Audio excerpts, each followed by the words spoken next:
చెప్పు. రాజకీయం గురించి కేసు కాలేదు, కానీ ధర్మ సేవకు గురించి, అంటే ధర్మ ప్రచారం గురించి, గౌరక్షణ గురించి మా బామ్మర్దులు నా పైన కేసుల పైన కేసులు, కేసుల పైన కేసులు, కేసుల పైన కేసులు పెట్టినారు. వాళ్ళు అనుకున్నారు మా చిన్న బామ్మర్ది పెద్ద బామ్మర్ది అనుకున్నారు. వాళ్ళు రాజా సింగ్ పైన కేసులు పెడితే భయపడి ఏమి కూడా చెప్పడు, ఇంట్లో దాచుకుంటాడు వాళ్ళు అనుకున్నారు. కానీ నాకు ఇంకా బూస్టింగ్ వస్తుంది, ఎందుకంటే ఛాలెంజింగ్ అంటే నాకు చాలా మంచిగా కనబడుతుంది. ఛాలెంజ్ చేయండి, రేయ్ చూసుకుందామను, మళ్ళీ వస్తా బిడ్డ నీ దగ్గర.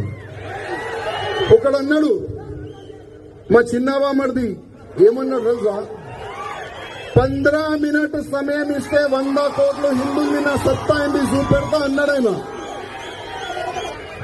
అక్బరుద్దీన్ ఓవైసీ హిందూ వాహిని వేదిక, చెప్పు ఎప్పుడు కావాలి ఆ 15 మినిట్? డేట్ చెప్పు, సమయం చెప్పు. నీకు మేము 15 మినిట్ కాదు 15 గంటలు ఇస్తాం. నేను మీకు 15 గంటలు కాదు 15 డేస్ ఇస్తాం నీకు. 15 డేస్ కాదు 15 నెలలు ఇస్తాం నీకు.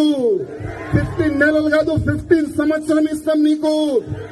అరే నీ పూర్వకులు ఏం పీకలేరు, నువ్వేం పీక్తావు?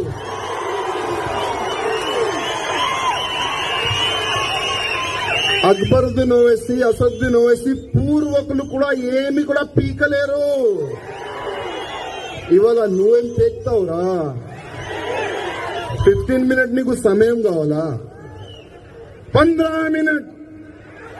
ప్రతి ఒక్క సభలో ఈ డైలాగ్ కొడుతుండు, 15 మినిట్. అబ్బే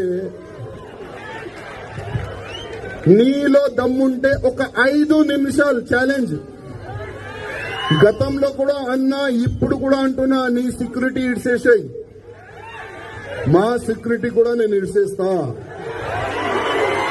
ప్లేస్ నువ్వు డిసైడ్ చేయి.